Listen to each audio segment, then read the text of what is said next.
მე პაატა იაკობაშვილი და პოსტიტუმის გუნდი ვაგრძელებთ თქვენთვის პირდაპირ ეთერში მუშაობას. გზები თბილისში ისევ გაფუჭდა და უკვე დიდი ხანია გაფუჭდა. ასეთი უგზოობა დედაქალაქში ბოლო 8-9 წელია არ ყოფილა. არადა ნაციონალური მოძრაობის მთავრობა გვარდების რევოლუციის შემდეგ უწყლების გული პატრულით და სწორედ კარგი გზებით მოიგო. ისიც ყველას კარგად გვახსოვს, რომ 24 საათიანი დენი, წყალი და გზები გაკეთებული საქმის ეტალონი იყო მთელი ამ წლების განმავლობაში და დაუსრულებლად. რადგან გზები გაფუჭდა, ესე იგი ვიღაცამ საქმე არ გააკეთა. გიორგი გვიშიანმა სცადა გაერკვია უფულობა თუ უამინდობა იწვევს უგზოობას.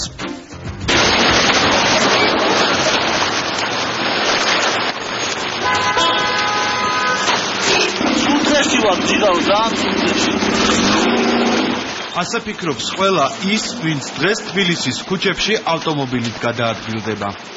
მე მახსოვს ესე იგი 93 წლების გზები და დაუბრუნდით იმ გზებს. ძალიან გაფუჭდა გზები. ვინ არის პატრონი ყურადღების მიმცემი? რაც ხდება თბილისში, ხო არის უარგისი მდგომარეობა, საზღარი მდგომარეობა.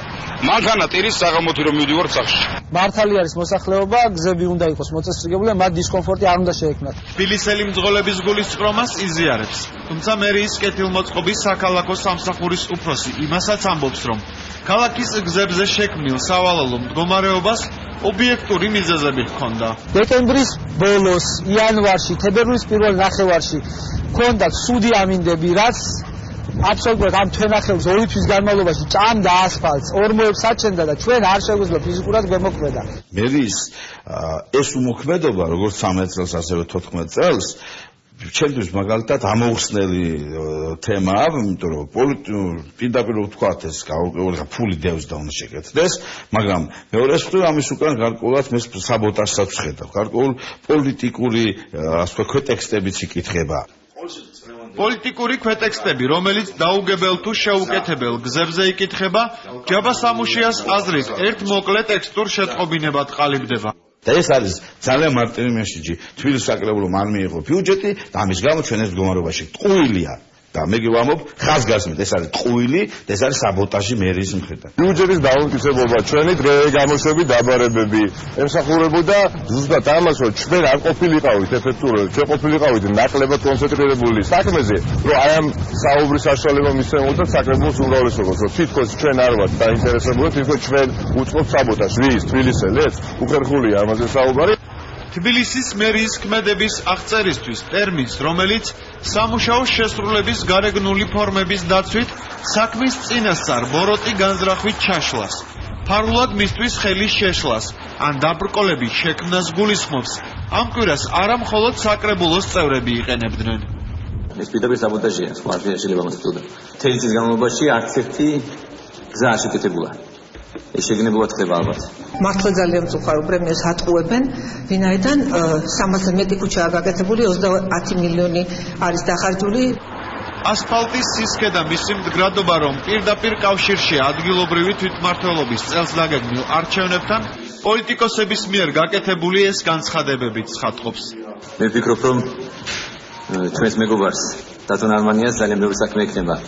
მაშინ რაც ავირჩევთ ქალაქ თბილისის მერად და მეგონი პირველი დავალება, რასაც თბილისელები მისცემენ, იქნება ის, რომ გზების შეკეთება უნდა იყოს დაუღონებლივ. თუკი ნარმანიას სურს დააგოს გზები, მას ასპარეზი აქვს ინფრასტრუქტურის მინისტრის ამპლუაში და სამწუხაროდ ხედავ ჩვენ, რომ მხოლოდ კილომეტრი და 700 დაიგო ავტობანი, ნაცვლად 50 კილომეტრისა, რომელიც უნდა დაგებულიყო. თანხა ვერ აითვისებს სამწუხაროდ და ამ ფონზე საუბარი იმისა, რომ იგი იქნება ძალიან ეფექტური, მე ვფიქრობ, არის უადგილო. გზების თემით მანიპულირებით პოლიტიკური დივიდენდების მიღებას, როგორც მართველი ძალა, ასევე ოპოზიცია ერთნაირად ცდილობს.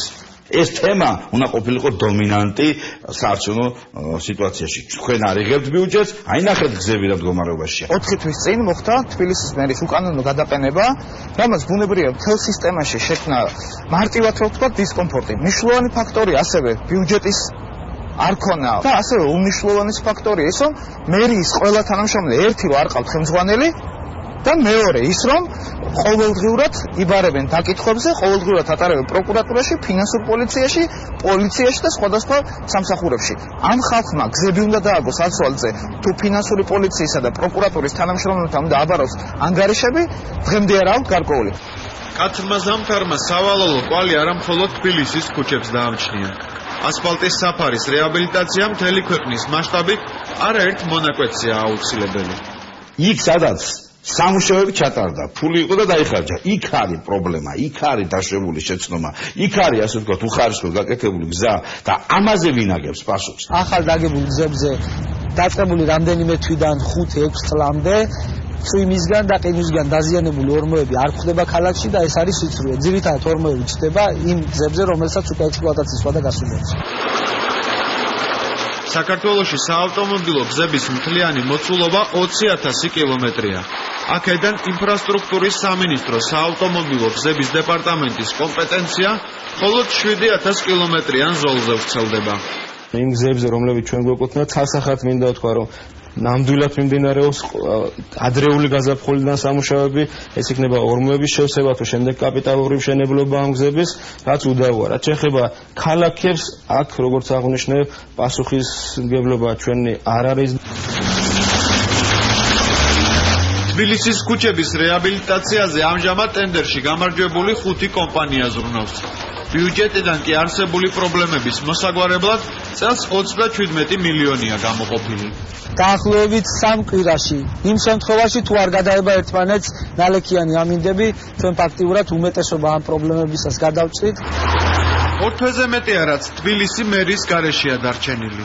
ხოლო ქალაქის გზებზე სარეაბილიტაციო სამუშაოების დაწყება გამოდარებასთან ერთად ბიუჯეტის დამტკიცებასაც საეჭვოდ დაემთხვა. ობიექტურობისთვის უნდა აღინიშნოს, რომ ამ რეპორტაჟის მზადებისას საგზაო სამუშაოები აქტიურ ფაზაში შედიოდა. აღმოვაჩინეთ, რომ ცალკეულ უბნებში ჩვენს მიერ კვირის დასაწყისში გადაღებული უზარმაზარი ღრმულები რამდენიმე დღეში ამოვსებული და ასფალტით გადაფარული იყო.